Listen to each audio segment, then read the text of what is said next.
Tête à tête, Joseph Kabila Bintou Keïta, en mission à Lubumbashi, la chef de la MONUSCO n'a pas manqué de s'entretenir avec l'ancien chef de l'État dans sa ferme de Kashamata.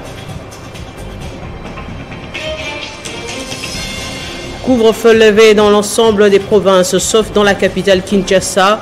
En réunion, la task force a plutôt opté pour repousser les heures de 22h à 4h du matin. Le gouvernement Sama Lukonde Martin Fayulu n'accorde aucune chance à ce dernier. Il le juge budgétivore. Pour la plateforme Lamouka, les Congolais devraient maintenant se concentrer sur les élections de 2023. Et au Bénin, Patrice Talon a été réélu président de la République dès le premier tour de la présidentielle avec 86,57% des voix. Une victoire brièvement célébrée par le camp Talon. Bon mercredi à tous et à chacun. À la une de l'actualité, Joseph Kabila a accordé une audience ce mercredi à la chef de la MONUSCO à la ferme de Kashamata. L'entretien entre l'ancien chef de l'État congolais Bintou Keïta intervient au moment où des fortes tensions sont observées dans l'est du pays pour le départ de la MONUSCO à Lubumbashi.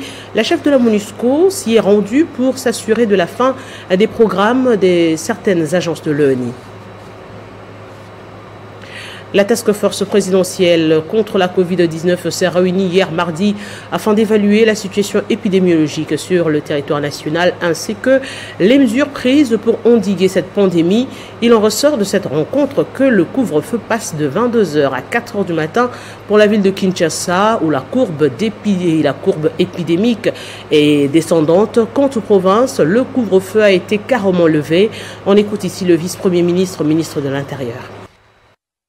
Il a été constaté, fort heureusement, que cette courbe est à la baisse, ce qui a amené la task force à la première décision de lever le couvre-feu dans les provinces où il y a une très faible circulation de virus, où des cas de virus sont restés à zéro pendant plusieurs mois.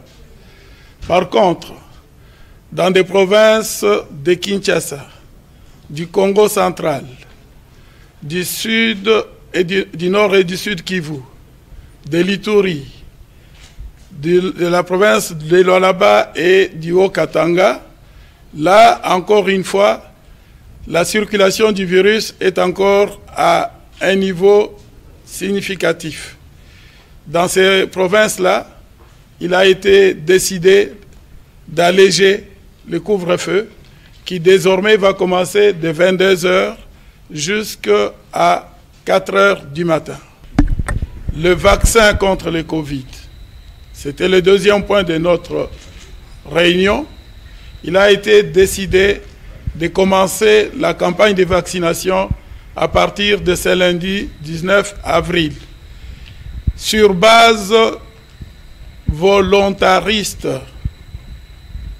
Et la priorité sera accordée au personnel de santé, aux personnes qui ont des maladies chroniques telles que diabète, hypertension, et au personnel social de base, c'est-à-dire ceux qui sont en contact permanent avec le public.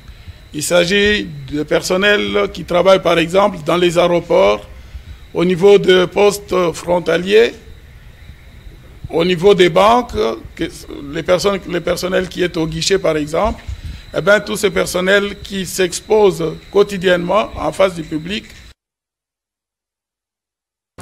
À peine nommés au gouvernement, 4 ministres reconduits seraient impliqués dans le détournement et vente illégale d'une maison d'État. Selon l'association pour l'accès à la justice ACAJ qu'il a affirmé, il indique qu'il s'agit des faits réels et documentés dont les enquêtes sont actuellement en cours. Au niveau de l'inspection générale de finances, Georges Kapiamba exige tout simplement la révocation de ces ministres dont les noms n'ont pas été dévoilés. Si les uns se sont réjouis de la publication du gouvernement Sama Lukonde, dit gouvernement des Warriors, les uns par contre se sont préoccupés de certains ministres reconduits. Le premier à lancer l'alerte est Georges Kapiamba, président d'ACAJ, qui dénonce dans un tweet la reconduction des 4 anciens ministres sans les citer.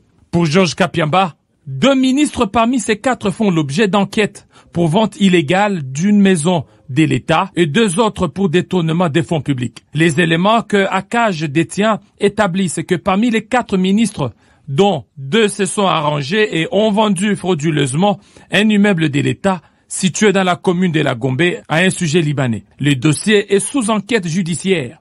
Les 2 autres ont systématiquement détourné toutes les sommes allouées à leurs ministères respectifs au titre des frais de fonctionnement. L'IGF est en train d'y enquêter déjà. Fin de citation. Pour Georges Kapiamba, la CAJ souhaite à ce qu'il soit renvoyé du gouvernement afin de faciliter les enquêtes et surtout que le président Félix-Antoine Tshisekedi Tshilombo a plusieurs fois promis de restaurer des institutions dirigées par des personnes d'une moralité exemplaire. Leur présence au gouvernement est une tache d'huile, a-t-il conclu. Le ministre Samalou Kondé a publié son gouvernement, composé de 55 ministres dont 10 ont été repêchés du gouvernement Ilunga Ilunkamba. Avec cette dénonciation, se dirige-t-on vers le tout prochain remaniement sous l'ère Samalou Kondé? Les heures qui suivent nous en diront un peu plus. On continue de parler de la sortie du gouvernement Samalou Kondé. La coalition Lamouka de Fayoulou ne lui accorde aucune chance de réussite compte tenu de son caractère budgétivore. Il a fait savoir lors de la dernière sortie médiatique et sur leur compte Twitter. Elle demande cependant au peuple congolais de se préparer pour les élections de 2023 et d'être surtout vigilant. Bon vent dans ce gouvernement budgétivore et frappé d'illégitimité. Rien de bon n'en sortira. Puisse la providence divine vous aider à nous pousser à nous dédire comme vous le faites avec brio aujourd'hui. C'est ce qu'on pouvait lire sur le compte Twitter de la coalition Lamouka, Martin Fayoulou, qui exprime le ras-le-bol par rapport à la sortie du gouvernement et aussi aux différents animateurs qui hier soutenaient la coalition Lamouka avec Martin Fayoulou et aujourd'hui se retrouvent dans l'équipe gouvernementale de Samalou Kondé. Le nouveau gouvernement, nommé 4 mois après la rupture de la coalition FCC-Cash, il s'appuie sur une majorité de l'Union sacrée de la nation, obtenue largement par certains députés qui ont fait de la transhumance politique. Pour Martin Fayoulou, rien de bon ne pourrait sortir de ce gouvernement compte tenu de la taille. La taille est celle de 57 membres, dont 14 femmes. Des proches des anciens opposants de Moïse Katumbi et Jean-Pierre Bemba occupent des postes stratégiques. Le cas de F. Bazaïba, secrétaire général du MLC, de Christophe Lutundula, un partisan de Moïse Katumbi Tchapoué. Pour le premier ministre Samalou Kondé, les priorités du gouvernement des Warriors sont la sécurité, la santé, l'enseignement, la justice, l'agriculture, pêche, l'économie.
Directrice générale aux États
aux préoccupations des députés. En termes de 48 heures sollicitées pour mieux les préoccupations des députés nationaux soulevées lors de la présentation du rapport général du processus électoral 2012-2019 et du rapport 2019-2020. Corneille Nangaa, président de la CENI, arrivé fin mandat, est revenu ce mardi dans la salle des congrès du Palais du Peuple pour répondre aux préoccupations des députés nationaux. Après avoir fourni des explications claires aux questions soulevées par la représentation nationale, le président de la CENI a regroupé en quelques points les réponses relatives aux préoccupations sur les rapports généraux du processus électoral 2012-2019 et 2019-2020. Le rapport a finalement été adopté à la majorité écrasante des députés présents dans l'hémicycle au moment du vote. Au terme de cet exercice, Corneille Nangaa a dit sa satisfaction d'avoir bouclé en beauté un cycle électoral pour ouvrir la voie à un nouveau cycle qui commence par des réformes électorales. Ce n'est pas un exercice difficile, c'est un exercice légal. Est-ce qu'on sort la tête haute ou comment? Ça, ce n'est pas la question ici. Nous nous sommes apprêtés à cet exercice conformément à la loi. Nous avons clôturé un processus électoral. Il a fallu qu'un rapport IAFERA soit présenté à la représentation nationale. C'est ce que nous avons fait. Après adoption du rapport de Corneille Nangaa, la plénière de l'Assemblée nationale a poursuivi les débats sur la proposition de loi Lutundula. Cette proposition de loi a été envoyée à la commission politico-administrative et juridique pour un examen approfondi. Le député national Christophe Lutundula tient sur l'impartialité de la CENI. Pour lui, la centrale électorale ne peut être la reproduction de la majorité opposition. Les délégués des organisations de la société civile proviendraient uniquement de ces organisations ayant la personnalité juridique et des organisations ayant rapport avec les élections. Au cours de la même plénière, a validé le mandat de 7 suppléants et la résolution portant création d'une commission d'enquête sur la situation sécuritaire dans l'est de la RDC. Dans le Nord Kivu, les activités socio-économiques ont repris ce mercredi dans l'agglomération de Bouéné, dans le territoire de Nirangogo et quartier Majengo en ville de Goma, après 3 jours de vives tensions entre les jeunes qui manifestaient pour demander le retour de la paix à Beni et le départ de la MONUSCO, une manifestation qui s'est transformée en conflit intercommunautaire entre Nandé et Koumou. Après plusieurs appels au calme, le trafic entre Goma et Rutshuru a repris, mais selon la société civile du groupement de Munigi, où est parti les troubles, les manifestations d'hier mardi ont fait état de 3 morts, dont un militaire FARDC. Suivi à ce sujet le major Njike Kaiko, porte-parole de la 34e région militaire. Le travail de maintien de l'ordre public relève de la police nationale congolaise, mais une fois celle-ci débordée, la loi veut que l'armée soit réquisitionnée pour la cause. Donc c'était le cas, et voilà, l'armée est venue, parce que ça valait la peine. Catalyseur, parce que n'eût été la présence de l'armée, on aurait eu beaucoup de dégâts collatéraux vu les vives tensions qu'il y avait sur la terre.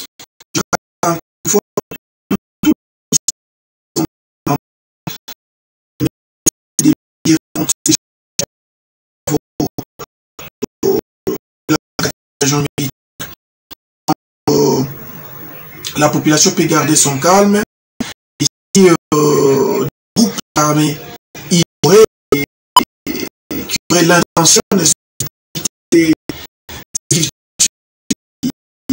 qui a dans notre responsabilité, qui va face à la puissance des fédérations armées, car comme je l'ai dit, des stratégies sensitives ont été prises par dans 4 régions militaires, ainsi que son état-major, y compris sur les services de sécurité.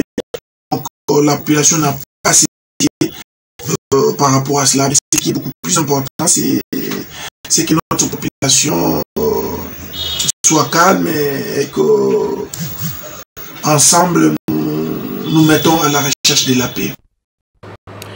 Les entités décentralisées en RDC sont confrontées à plusieurs difficultés pour leur autonomie, c'est notamment le moyens, la pauvreté, les inégalités de toutes sortes.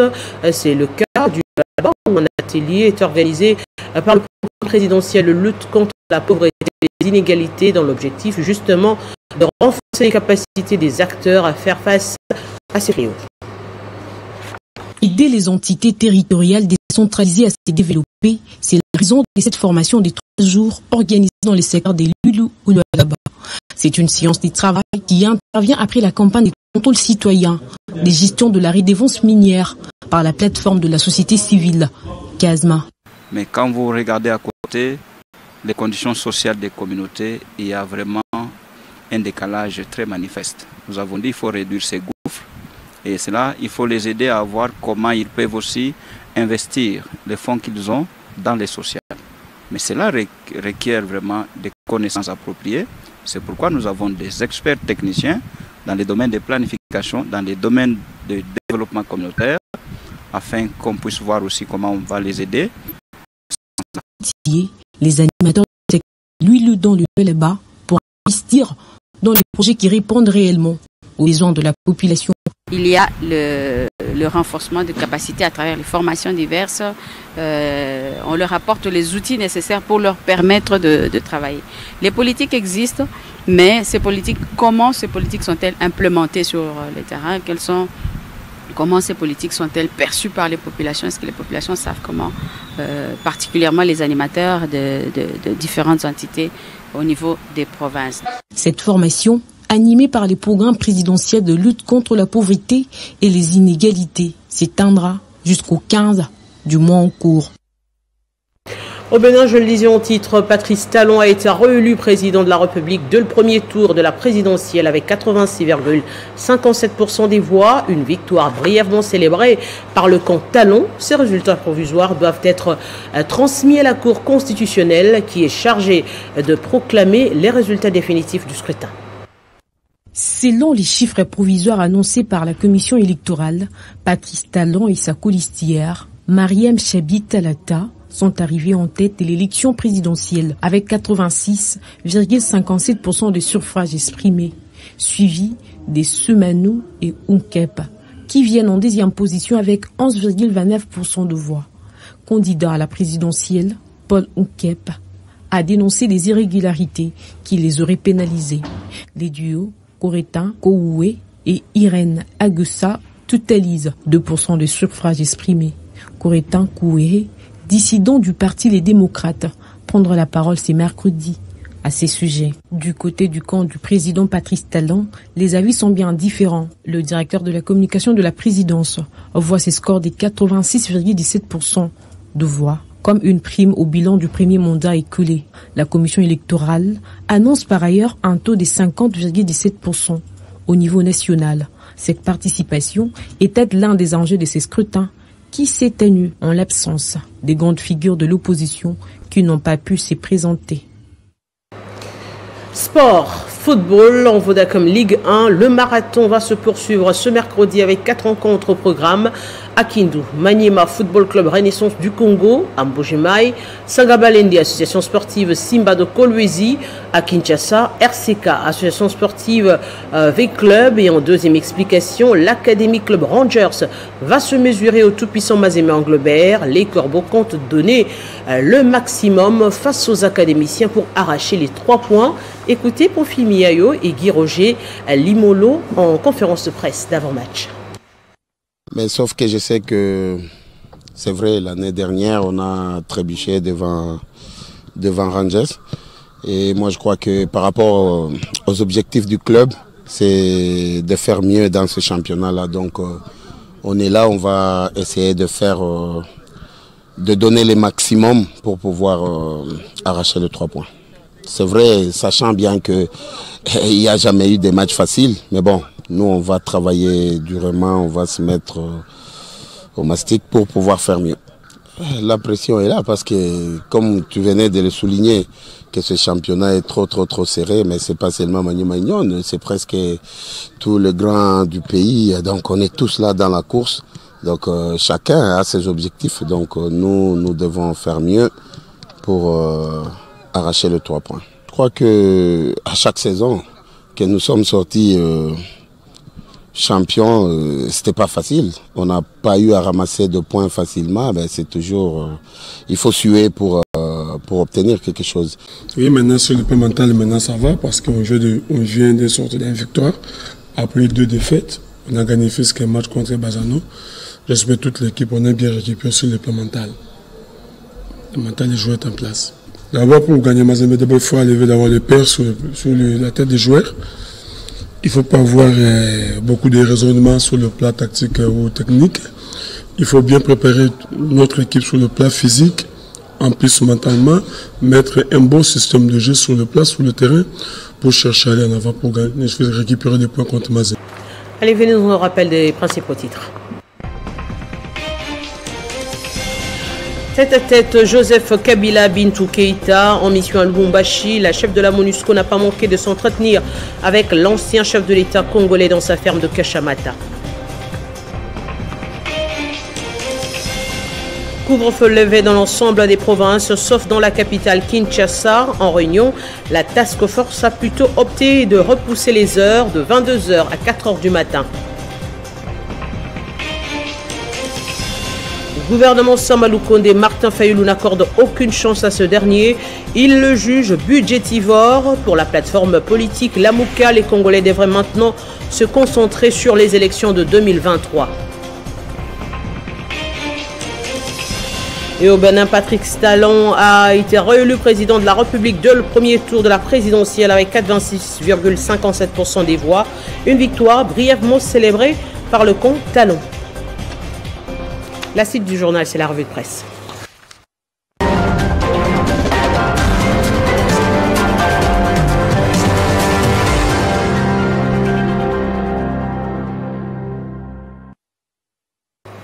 Les titres des journaux parus ce mercredi dans une sélection et présentation de Bédrine Kenge. Bienvenue. Merci Arlette Boutella. Alors, vers les réformes électorales avant 2023. Tout à fait, Arlette, c'était prévisible avec l'engouement qui entoure ce dossier, notamment la démarche des confessions religieuses et du groupe de 13 acteurs sociopolitiques. Les 2 rapports de Nanga sur le processus électoral pour la période allant de 2012 à 2019 et de 2019 à 2020 ont été approuvés hier par les députés nationaux, renseignent la prospérité en ligne après avoir répondu à leurs préoccupations. Et s'agissant du dossier lié au recensement et au scrutin de 2023, dans son intervention à l'Assemblée nationale, Corneille Nangaa, président de la CENI, a prévenu que c'est dangereux de lier les deux, nous fait remarquer l'avenir en sa une, étant donné que les 2 activités ne dépendent pas d'une même institution Arlette. Il a conclu donc qu'avec le retard accumulé dans les préparatifs de ce scrutin, la tenue de l'élection de 2023 est rattrapable avec la volonté, que ce soit pour les réformes ou pour le choix de ces animateurs renchéris ce quotidien.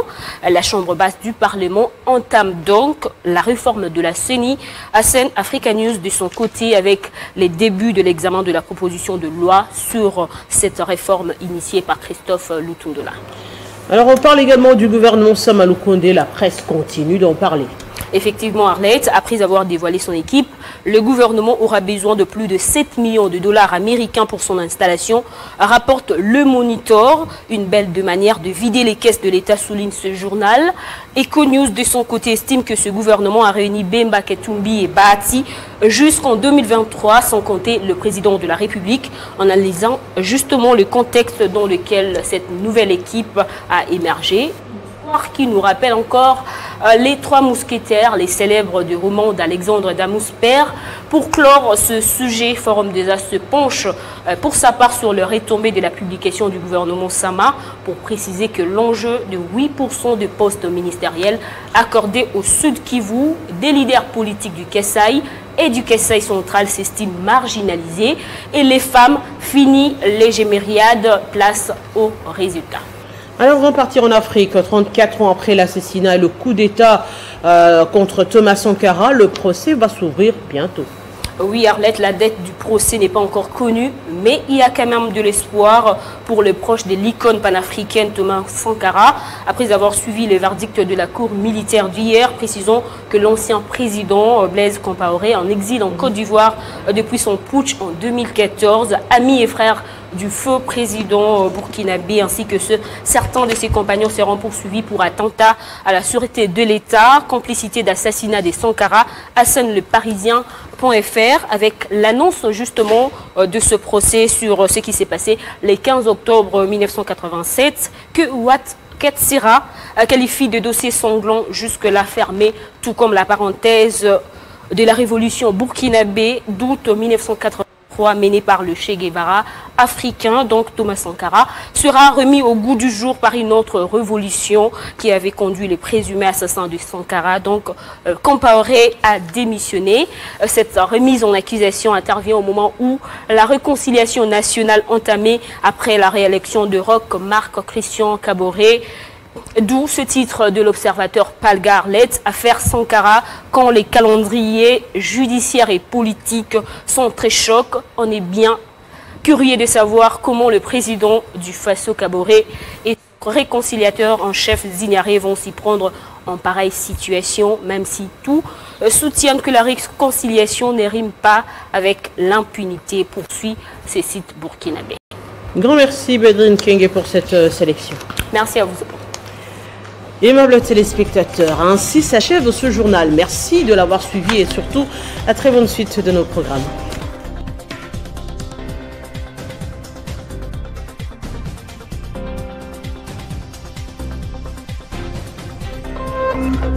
Téléchargez les infos Télé 50 sur www.télé50.cd.